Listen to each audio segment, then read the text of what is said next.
إن الله وملائكته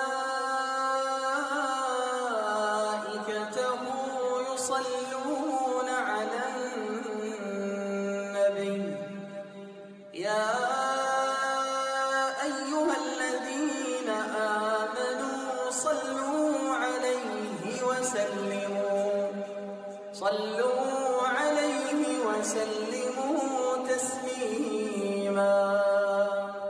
Ikhwati fillah, pada pagi hari yang cerah ini kita hendak tadabbur sebuah ayat di dalam Al-Quran, yaitu dalam surah Yasin ayat yang ke-65 yang berbunyi A'udzubillahi minasyaitonirrajim. Al-yawma nakhtimu ala afwahihim wa tukallimuna aydihim wa tashhadu arjuluhum bima kanu yaksibun. Yang artinya, pada hari ini kami tutup mulut-mulut mereka dan berbicara kepada kami tangan-tangan mereka, dan menjadi saksi kaki-kaki mereka atas apa yang mereka kerjakan. Ikhwati fillah, secara singkat 5 pelajaran kita petik dari ayat yang mulia ini. Yang pertama, dari kalimat al-yauma nakhtimu ala afwahihim, pada hari ini kami kunci mulut-mulut mereka. Pada hari ini al-yauma, yaitu yang dimaksud adalah pada hari kiamat. Jadi ayat ini menggambarkan sebuah peristiwa yang besar, yang mengerikan, yang dialami oleh orang-orang yang kafir atau orang yang musyrik atau orang yang munafik, yaitu mulut mereka dikunci, mereka bisu dan mulutnya tidak bisa berbicara. Ini pelajaran yang pertama. Selanjutnya, pelajaran yang kedua, yaitu tercantum dalam tafsir Al-Qurtubi, disebutkan karena sesungguhnya tangan adalah yang berbuat dan kaki yang menyaksikan. Jadi ucapan bagi yang berbuat adalah penetapan atau pengakuan, dan ucapan bagi yang hadir untuk selainnya adalah kesaksian. Dengan demikian, ucapan tangan adalah saya telah berbuat, sedangkan ucapan kaki adalah saya menyaksikan. Ini pelajaran yang kedua.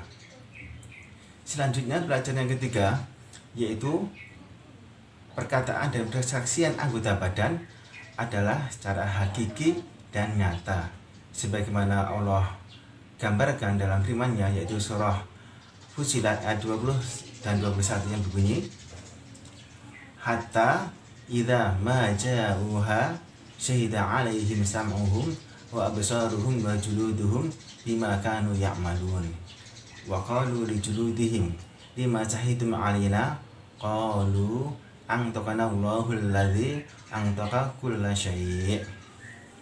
Sehingga ketika mereka telah sampai di neraka, maka bersaksi kepada mereka penglihatan mereka, pendengaran mereka, dan kulit-kulit mereka terhadap apa yang telah mereka kerjakan.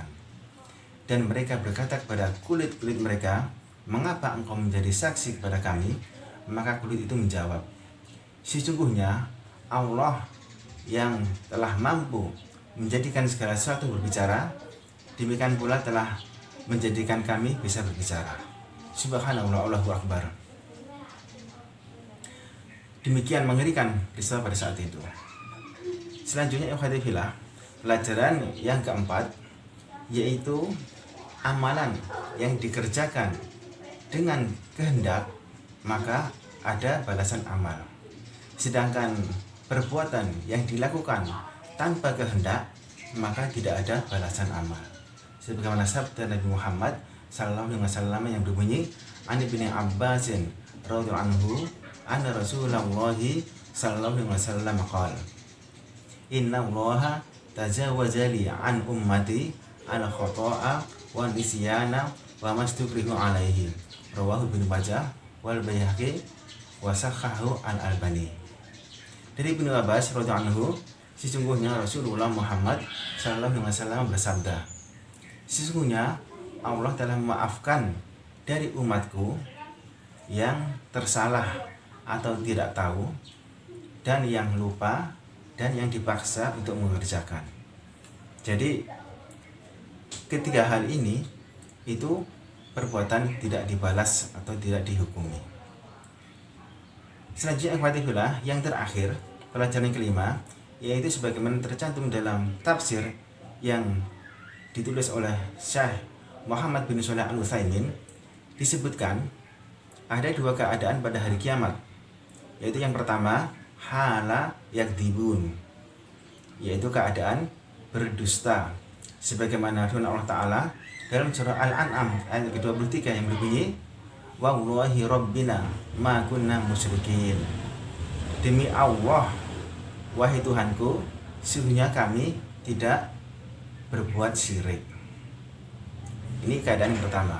Kemudian keadaan yang kedua hala yuqarrun, yaitu keadaan penetapan atau pengakuan. Ini terjadi setelah ditegakkan saksi-saksi dari anggota tubuh mereka sendiri. Subhanallah, Allahu Akbar. Sungguh suatu pemandangan yang sangat mengerikan dan menggetarkan jiwa-jiwa. Demikian ikhwatifillah, sehingga kemudian kita memetik buah dari tadabbur, yaitu sebuah pengamalan, yaitu kita beramal soleh dengan anggota tubuh kita, seperti dengan lisan kita gunakan untuk berzikir, untuk membaca Al-Quran, untuk berdakwah dan sebagainya. Kemudian dengan tangan dan kaki kita gunakan untuk membantu orang lain, untuk menyelamatkan orang lain, untuk menyingkirkan gangguan dari jalan, untuk melangkahkan kaki ke masjid, menghadiri sholat-sholat wajib, kemudian pergi ke tempat-tempat pengajian, kemudian untuk menjenguk saudara yang sakit, atau juga untuk mengantarkan jenazah. Maka semuanya ini mudah-mudahan kita bisa melakukannya dan Allah catat sebagai amal soleh kita semuanya. Amin ya rabbal alamin. Allahumma a'inna ala dzikrika wa syukrika wa husni ibadatik. Ya Allah, tolonglah kami untuk selalu berzikir kepadamu, untuk selalu bersyukur kepadamu, dan untuk selalu memperbaiki ibadah kami. Amin ya rabbal alamin.